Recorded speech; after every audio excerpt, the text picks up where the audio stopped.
हरे कृष्णा। भारत के प्राचीन पुरातन रहस्यमयी मंदिरों की कड़ी में आज मैं आपको बताने जा रही हूँ भगवान श्री राम के 10 प्रमुख मंदिर। वैसे तो भारतवर्ष में हर जगह पर आपको श्री राम मंदिर देखने को मिल जाएंगे, परंतु जो प्रमुख 10 मंदिर हैं आज हम उसकी चर्चा करेंगे। तो पहला मंदिर है राम मंदिर अयोध्या। राम एक ऐतिहासिक महापुरुष थे और इसके पर्याप्त प्रमाण भी उपलब्ध हैं और शोधानुसार पता चला है कि भगवान राम का जन्म आज से 7128 वर्ष पूर्व अर्थात 5114 ईस्वी पूर्व को उत्तर प्रदेश के अयोध्या नगर में हुआ था। आप इन्हें भगवान श्री राम का जन्म कह लीजिए या उनका अवतरण कह लीजिए, ये तो आपकी अपनी श्रद्धा पर निर्भर करता है। अयोध्या हिंदुओं के प्राचीन और 7 पवित्र तीर्थ स्थलों में से एक है। सरयू नदी के तट पर बसे इस नगर को रामायण अनुसार मनु ने बसाया था और ये हिंदुओं के लिए बहुत ही ज़्यादा महत्व का स्थान है। मध्यकाल में राम जन्म स्थान पर बने भव्य मंदिर को आक्रांता बाबर ने तोड़कर यहाँ पर एक मस्जिद स्थापित की थी, जो विवाद का कारण बनी रही। अयोध्या के दर्शनीय स्थल वैसे तो वहाँ पर बहुत हैं।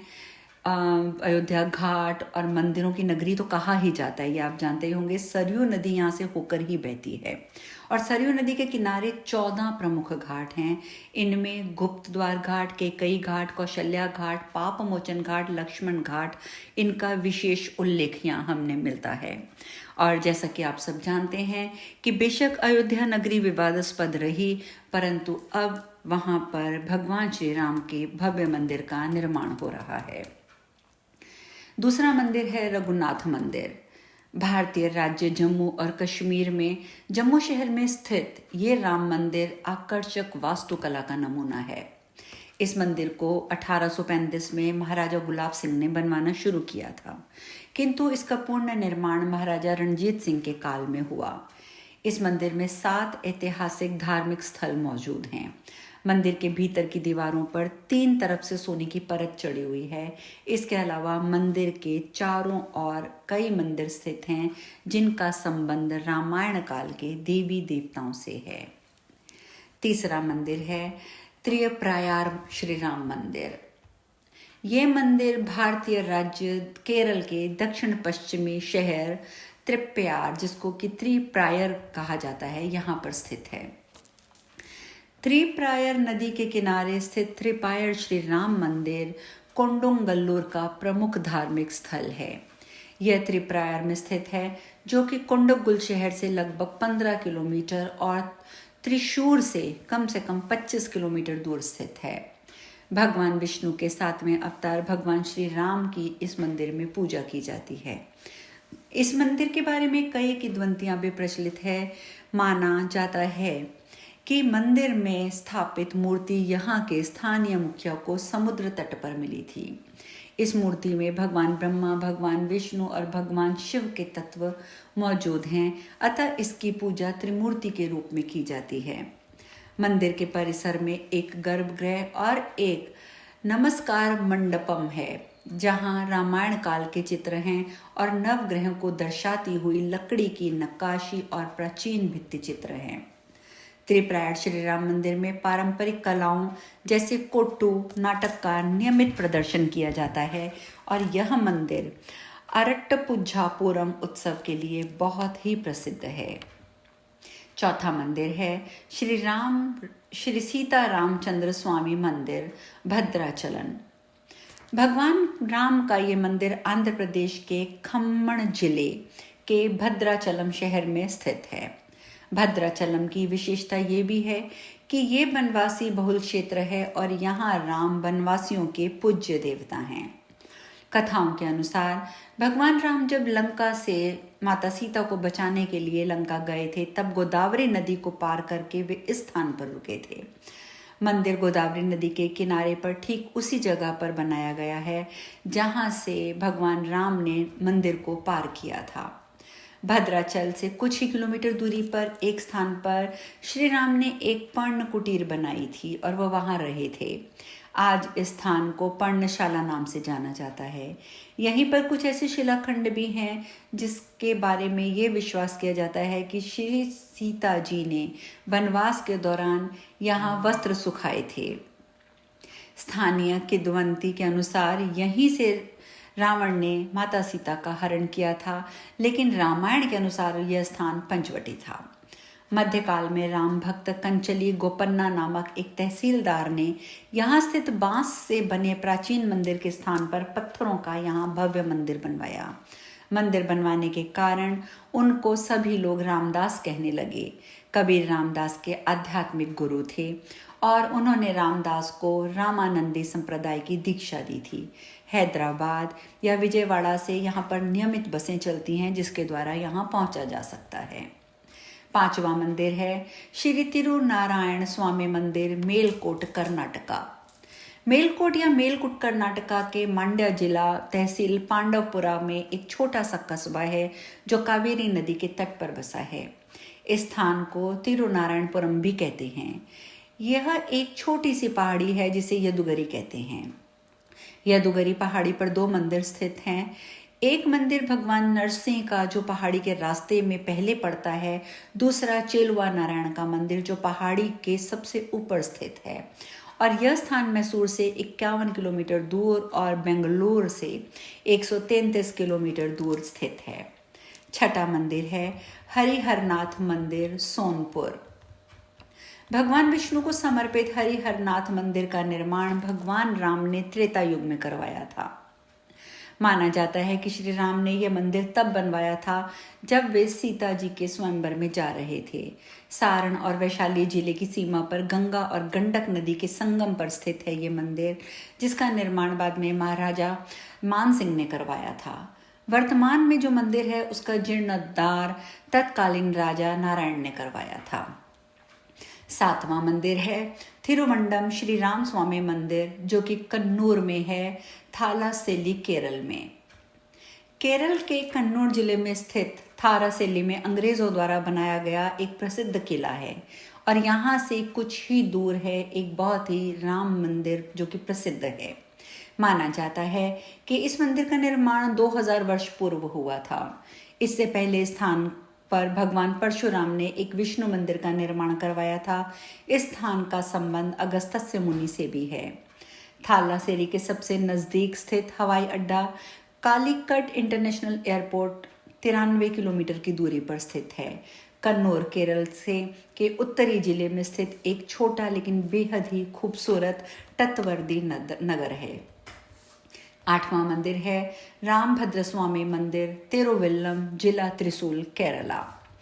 यहाँ स्थित रामभद्र स्वामी का एक प्रसिद्ध मंदिर है जो कि विश्व प्रसिद्ध भी है। दूर दूर से लोग इस मंदिर की भव्यता को देखने आते हैं।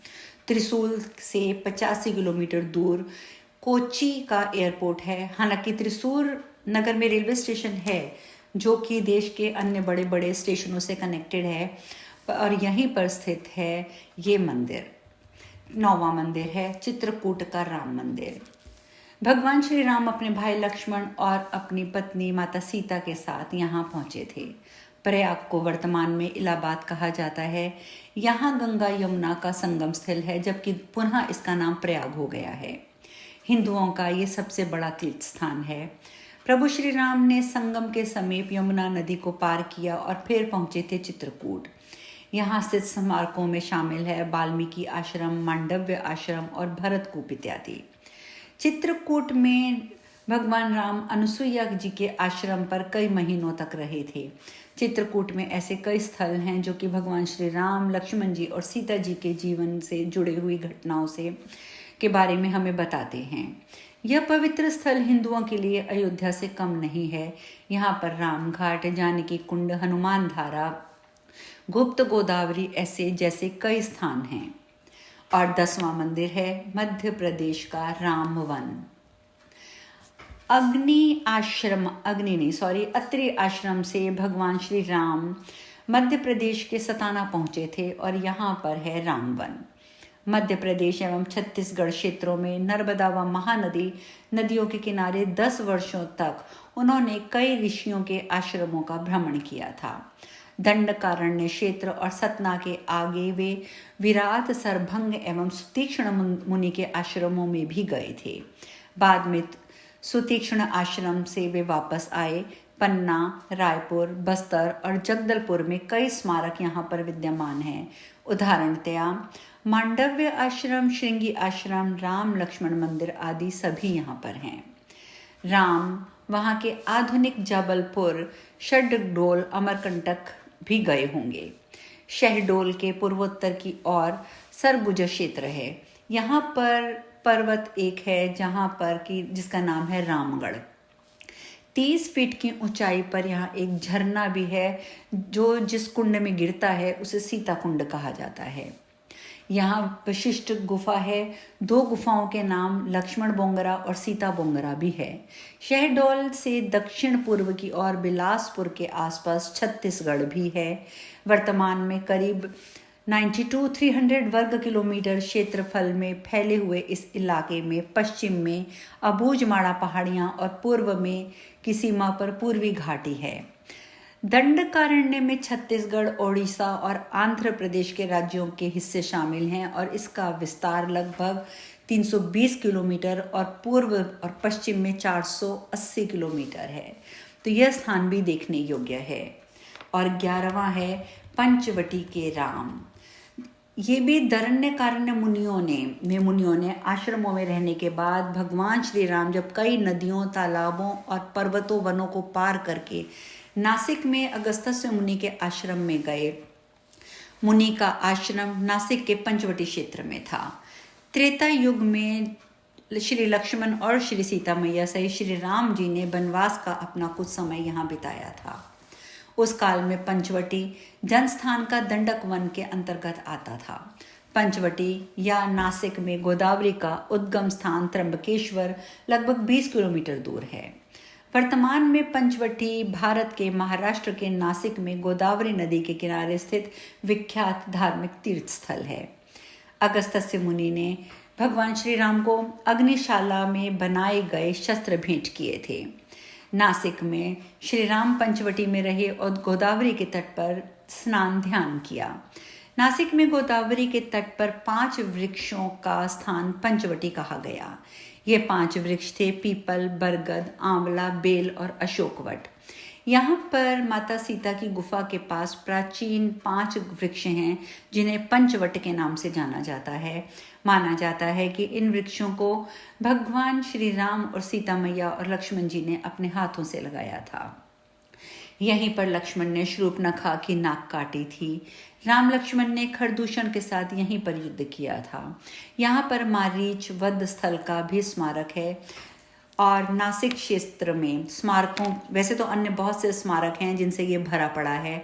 उनमें प्रमुख हैं सीता सरोवर, रामकुंड, त्र्यंबकेश्वर आदि।